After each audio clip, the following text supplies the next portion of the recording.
მოგესალმებით მეგობრებო. სამწუხაროდ ისევ საკმაოდ დიდი პაუზა გამომივიდა, თუმცა მე მაინც თქვენთან ვარ ახალი გამოცანებით. ეს წინა ვიდეოს ბონუს ამოცანაა. მოდით ბავშვიდან დავიწყოთ. რა თქმა უნდა, ის უნდა გამოვიწყოთ. ხედავთ ქილას წითელი სითხით მის გვერდით. სავარაუდოდ ჯემია. მას ხელები ამ სითხით აქვს დასრული და კედელზეც ამ ფერის ხელის გამოსახულებებია. მის გვერდით დგომი გოგონა აშკარად განიცდის მამაკაცის სიკვდილს. ისიც გამოვიწყოთ. პისტოლეტის არავინ იცის ნამდვილია თუ სათამაშო. მომდევნოს თმაში წითელი ფერის ხის ჭხირი აქვს. შეუძლებელი ამ ჭხირით მოეკლა კაცი და მისთვის გამჭოლი ჭრილობა მიეყენებინა. აი ბოლო მამაკაცი, რომელსაც საეჭვო გამომეტყველება აქვს, უკან მალავს დანას. კარგად დააკვირდით, სწორედ ის არის მკვლელი. გადავიდეთ თავარზე. მაშასე, ამოცანა ნომერი 1. ქალბატონი კოლინზი მივლინებაში აპირებდა წასვლას. მისი ქალიშვილი ელა სახლში მარტო რჩებოდა. რა თქმა უნდა, გოგონას მეგობრების მოპატიჟება უნდოდა. დედამ იცოდა, რომ ეს ასე მოხდებოდა. ამიტომ ნებადართო ელას მოეწვია არაუმეტეს 2 მეგობრისა. ქალბატონმა კოლინზმა მეზობელს თხოვა თვალი ედევნებინა მისი ქალიშვილისთვის. მეზობელი საღამოს მივიდა ელას სახლთან და შეეცადა გაერკვია, რამდენი სტუმარი მიიღო მან. როგორ ფიქრობთ, შეასრულა ელამ დედის მითითებები?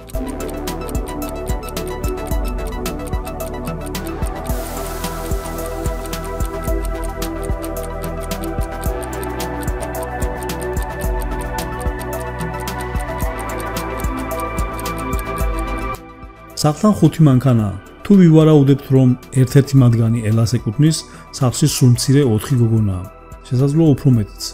ნებისმიერ შემთხვევაში ელამ იმაზე მეტი ადამიანი მიიღო, ვიდრე უფლება ჰქონდა. ნომერი 2. ჯეისონმა წერილი მიიღო გოგონასგან, რომელსაც მისი პაემანზე დაპატიჟება სურდა. სამწუხაროდ წერილი ხელმოუწერელი იყო, ამიტომ არ იცოდა ვინ იყო ის გოგონა. მან მხოლოდ ის იცოდა, რომ მისი კლასიდან უნდა ყოფილიყო რომელიმე. მიმოიხედე ირგვლივ და დააკვირდი კარგად. ამ გოგონებს შორის რომელმა გაუგზავნა მას წერილი?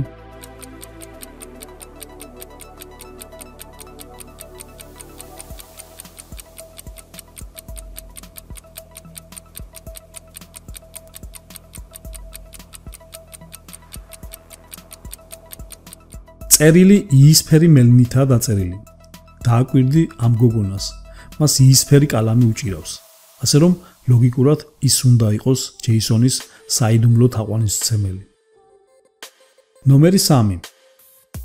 დეტექტივ ქალუმს დაუკავშირდა ადგილობრივი მაღაზია, რომელიც ბრენდირებულ ფეხსაცმელს ყიდის. მაღაზიაში დაიკარგა მათი ძვირადღირებული მაღალქუსლიანი ფეხსაცმელი. ის ვიღაცა მოიპარა. სამწუხაროდ იმ დღეს კამერები არ მუშაობდა და ჩანაწერები ხელმისაწვდომი არ იყო. საბედნიეროდ შესასვლელთან იყო კამერა, რომელიც იღებდა მაღაზიაში შემავალი და გამომავალი ადამიანების ფოტოებს. თქვენი აზრით, ამ ორ ქალს შორის რომელი არის ქურდი?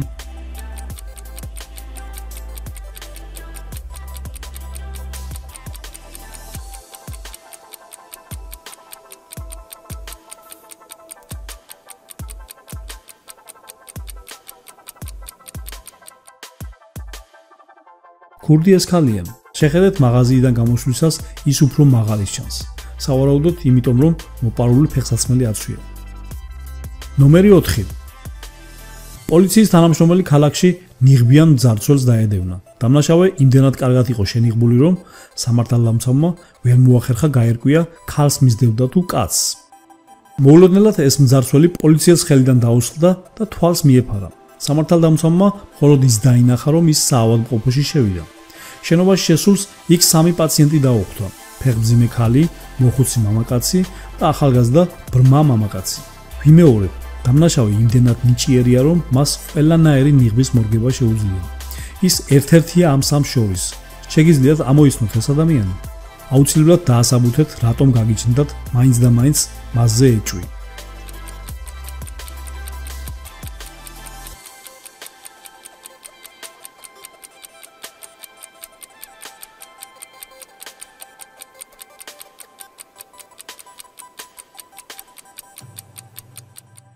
პირველი ფეხმძიმე ქალია.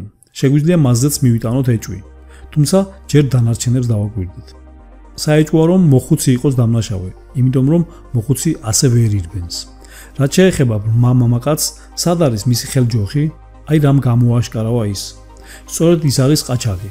მას სათვალეები უკეთია, რათა ბრმად მოაჩვენოს თავი პოლიციას, მაგრამ დაავიწყდა ხელჯოხი. ნომერი 5. ყურადღებით დააკვირდით ამ ფოტოს. ეს რესტორნის სამზარეულოა და იქ მომუშავე ადამიანები, მათგან ერთ-ერთი შენიღბული ვამპირებზე მონადირეა. წარმოიდგინეთ, ხართ ვამპირი, აქ მყოფთაგან ვის არიდებდით თავს ნებისმიერ ფასად?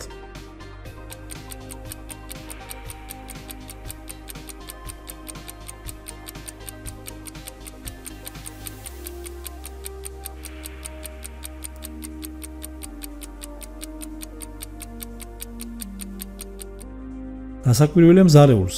დააკვირდით მას ხელში ნიორი უჭირავს. ნიორი კი, როგორც მოგვეხსენება, ყველაზე მეტად სურს ვამპირებს.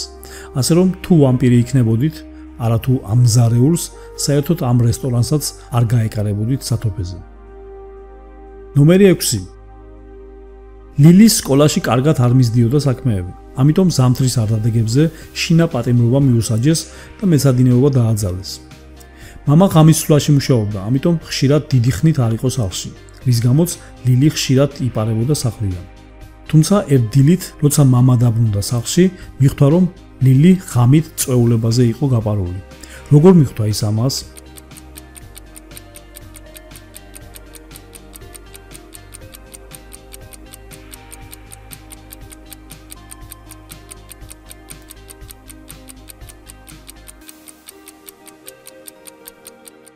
ნახეთ, ლილის მანქანა ერთადერთია სამეზობლოში, რომელიც თოვლით არაა დაფარული. ეს ნიშნავს იმას, რომ ის ცოტა ხნის წინ გამოიყენეს. ნომერი 7. შეინმა ახალი სილამაზის სალონი გახსნა. მას ჭირდება პარიკმახერების დაქირავება და ონლაინ იპოვა 3 კანდიდატი. ბელას შთამბეჭდავი 25 წლიანი გამოცდილება აქვს. ტაილერმა ცოტა ხნის წინ მოიგო პრესტიჟული ჯილდო ამ მიმართულებით. ფიონა კი თმის შეღებაში სპეციალიზდება და კარგი ინსტაგრამის პროფილი აქვს. ამ კანდიდატებიდან ერთ-ერთი მათყუ არაა. შეგიძლიათ გამოიცნოთ ვინ.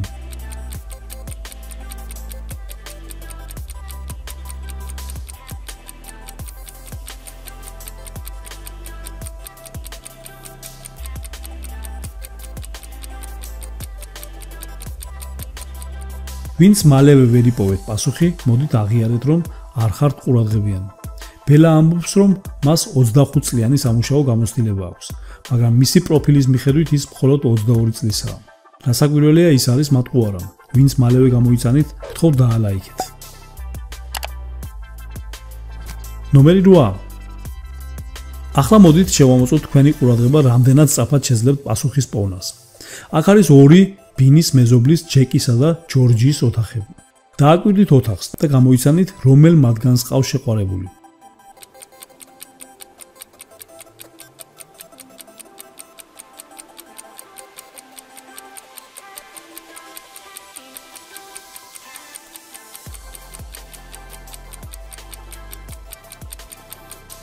რა თქმა უნდა, ეს ჯეკია. ნახეთ, მის კედელზე სურათია, რომელზეც შეყვარებულთან ერთად არის გადაღებული. სანამ ბონუს ამოცანას შემოგთავაზებდეთ, ვისაც არ დაგილაიქებიათ, აუცილებლად დაალაიქეთ, რომ YouTube-ის ალგორითმმა ბევრ მომხმარებლებს გაუზიაროს ეს ვიდეო. ეს ძალიან მარტივია და გამახარებთ თუ არ დაიზარებთ.